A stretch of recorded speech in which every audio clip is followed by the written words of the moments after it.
Rwanda's economy was badly affected by the massive genocide of 1994. Industrial plants and other businesses were affected by the loss of both material and human resources. The first 3 years after the genocide saw 75% of factories affected return to production by 1997. Continued efforts have greatly improved the country's economy and its stability. Currently, the investment climate is very positive, and Rwanda ranks at the top in the region with a major increase in private investment.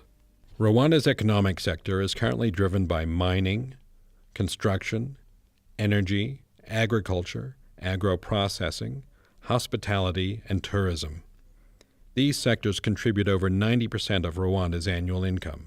Rwanda is constantly looking for partners with experience to accelerate the growth in these sectors.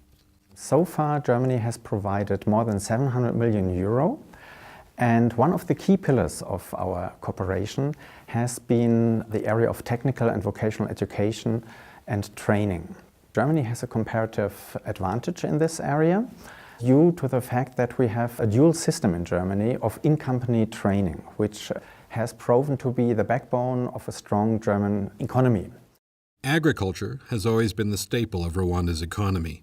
With the push towards adding value, agro-processing is increasing the number of people making a living from farm produce. This has seen a significant expansion of the private sector as employers in Rwanda.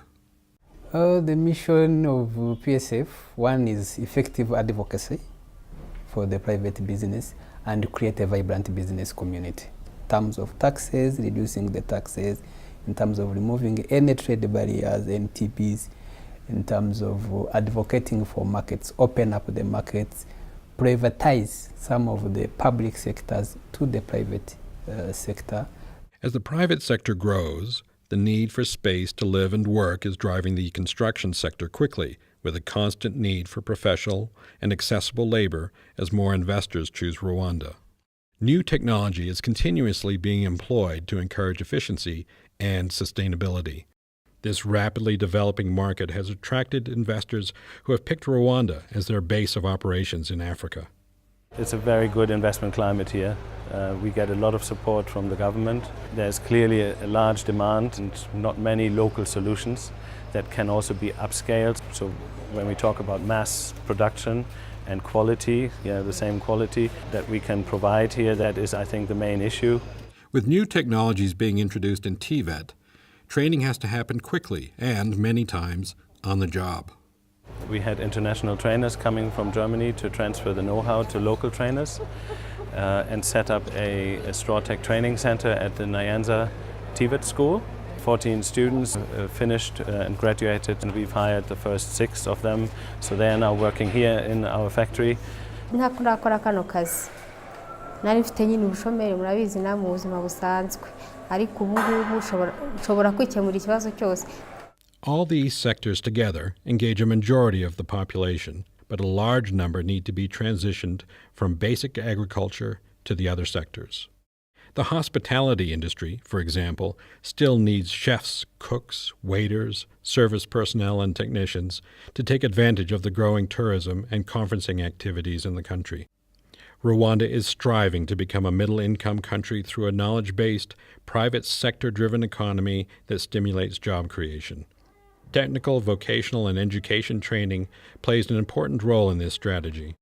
Rwanda has made great strides in enlarging the base of TVET.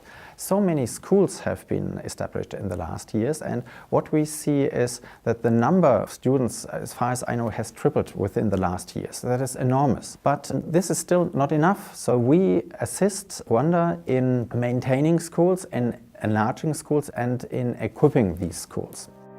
Currently, there are over 350 TVET schools in Rwanda, with the latest numbers showing enrollment of over 80,000 in 2013, up from approximately 50,000 in 2010.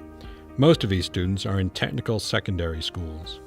A higher number of female students are also being recorded, and over 70,000 students have graduated from TVET since 2011.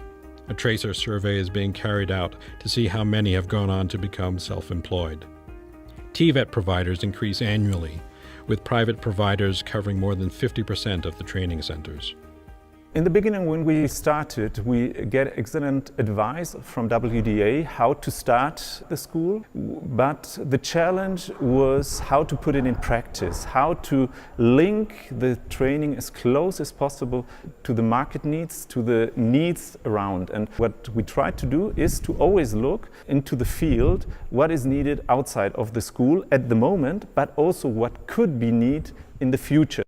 Rwanda's National Employment Program, which aims to create 200,000 off-farm jobs each year, has also started empowering many youth with employable skills. Competency-based training being promoted by the Workforce Development Authority has enabled TVET students to develop projects that answer some of the problems affecting local communities. What I have learned here, I'm able to put it into practice, even here, even outside. After finishing my studies, I may start with employer. After getting the capital, I may run my own small business. Creating a market-driven economy that is led by the private sector is also among the new initiatives being promoted by the Ministry of Education through industrial-based training, or IBT. Abana bagomba kujyana n'iyo technology y'ubu ngubu. So, bikeneye investissement, bikeneye equipment zijyanye na technology y'ubu ngubu. So nibyo dushaka ko abana bubu bamenye ibyo bintu. Ngubu yo ubwenge iyi ni moteri wiga ubona ibice byayo neza ukabona ukuntu ikora, niba ari ugukora kureviza moteri ukabona ukuntu bayireviza, ukabona ukuntu bayisubizamo. Nyuma y'ubumenyi mbonera ahangaha genda teganya kuzagenda nkashyira mu bikorwa ibintu nabashije kwigira ahangaha. As the Rwandan economy continues to grow, key to moving forward is raising the quality and relevance of workforce development. Engaging with the private sector to increase in-company, demand-driven training yields both thriving businesses and skills that are so crucial to this growth. In turn, the Rwanda Development Board and the Private Sector Federation combine to provide potent support and incentives for new companies. We invite you to join us in exploring the possibilities.